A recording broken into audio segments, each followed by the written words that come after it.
Okay,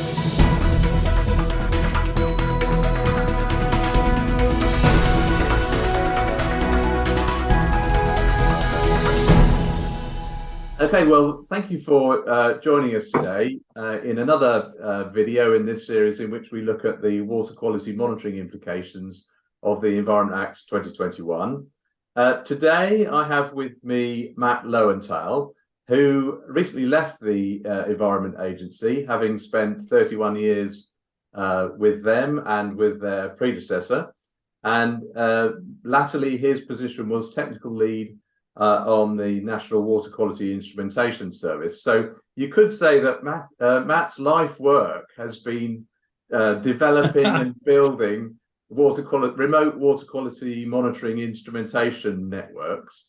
And so his experience and expertise is exactly what the industry is going to need as we look to build this enormous network of monitors that have to be in place to monitor storm overflows. So, Matt, thank you so much for joining me. You must be under great demand at the moment, so I'm grateful for you giving us your time. Can we kick off perhaps with perhaps your views on what the main benefits can be once this big water quality monitoring network is established? What value will we be able to get from it?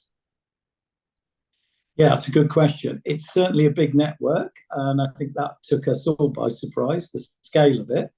And I think what we need to do is get maximum value from it. So I think it's not just going to tell us about what the impacts of CSOs or sewage works are. I think it's going to give us potentially catchment-wide, well, it will definitely deliver catchment-wide monitoring, and we need to turn that information into catchment-wide intelligence and data and information. So it's going to give us a lot more than just the basics. So it's going to give us a baseline of water quality nationally, is essentially what you're saying? Yeah, potentially. I mean, we've never had a system in place that could reliably or accurately deliver this scale of information about our rivers. So it's definitely going to tell us a lot more than we've ever known before about a lot more places in very high density. And of course, this network is designed really to monitor storm overflows, but presumably it's going to reveal more information than just that pollution that's provided by the overflows. Yeah, so storm overflows and of course sewage works. I think we as I say, we've not had that level of information about the impacts of storm overflows or sewage works at the density that we're going to get now. But equally, so it will tell us about the impacts of those, but it's also going to tell us an awful lot more about what's going on across the catchment, from agriculture, potentially from processes, like food industry processing. In the last few years, we've seen probably a rise in pollution incidents there. So yeah, it's going to give us a range of information, a lot more than just the central information on storm overflows. And presumably that information will be useful to the water and wastewater companies as well, because an awful lot of their sites are small wastewater treatment plants in the middle of nowhere. And so this is going to give them access to data on the effects of those plants on rivers in data that they've never seen before or had access to before. Yeah, absolutely. One of the things it will do is actually tell them about the performance of those works. The vast majority of smaller works don't have real-time instrumentation on board. A lot of the medium and large works are quite well instrumented. Final effluent monitoring is not on every site, but this will effectively give them a lot of information about their processes, as well as the impact.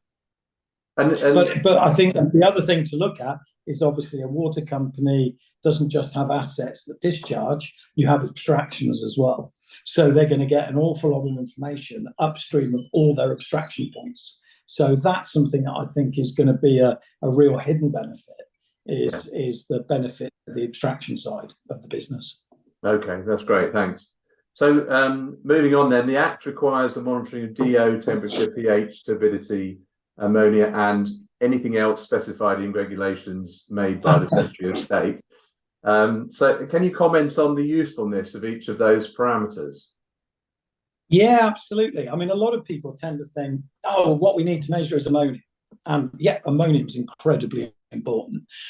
But actually, if you look at data in a holistic way, and not just see all data apart from ammonium as contextual, one of the most important can be temperature and conductivity.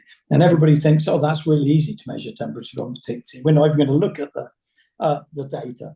But it will actually tell you if you're downstream for sewage works, you will see that warming effect. So that can tell you about proportionality, the size and proportion of that discharge on the receiving water course. Same way as conductivity. There are unique signatures that you'll see in both temperature and conductivity. So when I'm looking at data, before I even get to the sort of stuff that we find a bit more interesting, dissolved oxygen and ammonium, I'm looking at temperature and conductivity, and that will tell you an awful lot about how much of that effluent is going into water, long before you get to look at the other parameters. So they're really important. The next big one's going to be obviously ammonium, and that is important because that's going to tell you a great deal about the performance of those sites, if it's a sewage works, and obviously the size of any CSO discharge. But of course, what we're really interested in is in the effect of these inputs, and I won't call them pollutants because obviously in a lot of cases they're not actually pollutants. You know, the nature of water treatment in this country is to use that final treatment process is dilution. And I think that's been forgotten about a little bit, that we have to understand we do actually poo and pee as human beings, and we treat it to an acceptable level. And that level of treatment has to be determined by the size of the receiving water course effectively. So dilution plays a part. So what we're really interested in is, okay, we're putting things in, but what's the effect? And that's where actually dissolved oxygen, which again is a very, very simple measurement to make now, especially with optical DO probes, have made it incredibly reliable and very, very easy on maintenance. And that will tell you a huge amount. So degrees of diurnal variation in dissolved oxygen can give you a lot of information about the sort of symptomatic eutrophic status. And I'm being very careful here because there's a range of factors that you would use to determine eutrophic status. But very large swings in dissolved oxygen between day and night are absolutely indicative of excess plant growth, which is absolutely indicative of nutrient enrichment. So taking all of those parameters together is really important to build a picture. And, again, conductivity is not just there to look at rain events, not just there to look at dilution and tell you it's rained. It's absolutely of and in itself telling you about the relative proportion of effluent in any given water body. And you hear occasionally you hear people being sceptical about the value of ammonium, mainly because of concerns about the reliability of the measurement. Now, I know you've been taking ammonia or using ammonia ISE probes for many years. What's your experience been with them? Ammonium ISEs. I mean, this is the big thing. Ammonium. A lot of the time people talk about ammonia, and what they actually mean is total ammoniac or nitrogen that exists in two forms depending on the pH and the temperature, basically. In most rivers, at most times, most of what you get is ammonium, and that's what the ion selective electrode will measure. If you want to then derive from that ammonia unique pH and temperature, it is a difficult probe to use. I'm not going to lie. It took us years of developing very specific calibration methodologies when I was at NUQIS, the National Water Quality Instrument Service. We developed very specific methodologies for calibration and maintenance that meant we did get good reliability to within 0.2, 0.3 milligrams per litre, below 1 milligram. But the whole thing with ammonium, again, is you're looking at patterns. We're not going to be absolutely measuring ammonium and ammonia with these sensors. And I think anybody who thinks we are is misinformed. It's about looking at the patterns, which can actually tell you again about the sources of ammonium and ammonia in water. And that's really important because we can start to differentiate looking at patterns and temporal inputs. So we can look and sort of distinguish between agriculture or process, or indeed agriculture and fertilizer. Because agricultural poo and pee coming out the backside of a human or an animal generally is accompanied with bacteria and oxygen depletion, whereas ammonium coming from fertilizers, chemical fertilizers, as opposed to animal-derived fertilizers, doesn't have a BOD signature at all. So there's some really very interesting subtleties that when you combine them again with turbidity, so you want to, you'll never use your ammonium probe in isolation. You'll always use it with another sensor to determine the origin of that ammonium or ammonia. So it's about looking at water quality holistically, but it is a problematic sensor. It will present people with the rest of the sensors that are being determined are extremely reliable, have been around for years. Even in the case of optical DO, that must be 20 years now.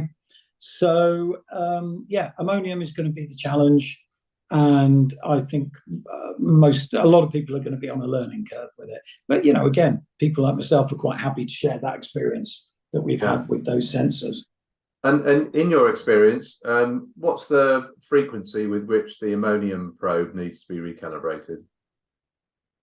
To be honest, a good one, when it goes in, can actually stay in for 2. I've seen 3 months where we put them in sites where, for particular reasons, we can't get access. So we're actually doing an investigation that maybe is a 3-month investigation. If there is nothing wrong with an ammonium probe, it's often a case of if it ain't broke, don't fix it. But generally speaking, we do monthly. But I've been looking before I left Newquist and working with others. I think bi-monthly, we get that right. So every 2 months is doable with a good sensor. And as long as you actually check the performance of that sensor during its calibration and maintenance regime, and make sure that you look at speed of response and you look at slope closely, you can probably squeeze that to 2 months. And I think that's something that I'd be looking to do on any future work I do. And that will reduce your maintenance burden dramatically. You're halving it. Yeah. Well, with the number of monitors that are going to be out there in the field, that's going to be a critical issue because it's going to be the ammonium probe which determines the frequency with which you swap out your sondes. So that's going to be the key issue, isn't it? But sticking with parameters for the moment, the recent DEFRA consultation also talked about the problems of monitoring nitrate and phosphate, obviously 2 key parameters. Have you got any experience with monitoring those 2 parameters? Yeah, nitrate. I mean, interestingly, in the recent document that's been published, it says that nitrate, you can't do it in groundwater or surface waters, which is absolute complete nonsense. Optical nitrate probes, mains powered ones, are extremely reliable and work really well and have been available probably for as long as I've been in the industry. Certainly the last 25 years, they've been available reliably. There are non-mains powered, units available. They are very expensive, but they are reliable, so you can do it. And there's recently been a nitrate probe fitting to a sonde that's been developed. Needs a little bit more work on the turbidity compensation, but in groundwater and in very, very clear waters, it works absolutely fine. So nitrate's totally doable. Phosphate, that is another issue entirely. There are portable analyzers. I've used them, worked with them for about 10 years and found them to be problematic and very labor intensive. I think they can be used for academic study, but it's very difficult as an operational tool. But actually P is not that difficult to measure in other ways. So my recommendation is that you use real-time monitoring for the parameters you can do, and then use that information to potentially trigger auto samplers or even have an enhanced spot sampling regime. P doesn't change that quickly, for argument's sake, downstream from the sewage works. It will to some degree follow the diurnal patterns. So if you want to get your peak P downstream, ortho P, downstream of a works, you merely look at your ammonium or even your conductivity patterns, and you can determine when the best time to take your sample is, whether you want it to be higher or lower. But actually, you would look to take it at the peaks. So P can be done with spot sampling to some degree. And then if you're interested in dynamic P, which is going to be a lot more agriculture based, to be honest, then what you can do again is use things like rain gauges, conductivity sensors to determine the best time to take some wet samples. So P can easily be done, and this is where citizen science could come into play. If you have got a good citizen science group working with you, you could get them to take some of your P samples and send them off to the lab. And quite frankly, you then be able to split that down to the different fractions of P, as opposed to a lot of these analyzers that will only do ortho P reliably. Right, thanks for that. So the last question relates to the volume of data. With so many thousands of monitors set to be installed all over England, there's going to be an enormous quantity of data coming in, and so it's going to be quite it's going to be critically important to be able to extract the value from that data. Now, when I talk to people about this data, I always say the great thing about Matt Loewenthal is he looks at a graph of conductivity, pH, turbidity, DO, ammonia, and so on. And for the most normal people like me, it's just a graph. But you look at it, and for you, it's a picture, and it paints a picture of what's happened. So how do they get Matt Loewenthal's brain into the central database in order to extract the value from this data? I don't think that'll be at all desirable. No, I mean, seriously, people get a bit afraid of large amounts of data. Even graphical data can be reviewed very quickly. So my old team, which was myself and one other, and in fact, generally the one other, looking at real-time data, we could review at least 200 sites in 2 hours. And understand what was happening. Actioning what you see is another thing entirely. But in terms of understanding data, good quality graphs are the best way to do it. But I understand if you want to make that data available to the public in a meaningful form, I think some form of traffic light systems can be useful. AI is a massively overused word. I mean, do you have, is it intelligent alarming? Is it more than that? But certainly AI will have a role to play in recognizing patterns. I think it's really exciting that it could be used for recognizing certain patterns and determining a sort of basic traffic light status. So there's going to be lots of ways that you can take large amounts of data and turn it into something a bit more meaningful, if that's for members of the public. But if you're looking at the science community, they're going to want to view that data and be able to number crunch it, primarily in a graphical format, and obviously in a format where they can download that to whatever packages that they want to do. But it's not that difficult to understand. I think what would be really useful, I'll be certainly working with a range of people to hold master classes is the wrong word, but training sessions where we look at how you interpret water quality data. Yeah, we do have a lack of people doing it. The Environment Agency has a terrible lack of people doing it, and they are really going to have to increase the number of people involved in data analysis, because they are going to be the ones who have 10 water companies worth. The water companies have to deal with their own data. Yes, it's going to go to a central point, but looking at all that data in the round, yeah, that's a tremendous amount of data that you want to turn into information. But it's not quite as scary as you might think. I think a team of 10 is probably something you're looking at if you want to do something with that data, because at the end of the day, you are going to want to action it. So I think it's about having people who understand it, can interpret it, and then action it within a system.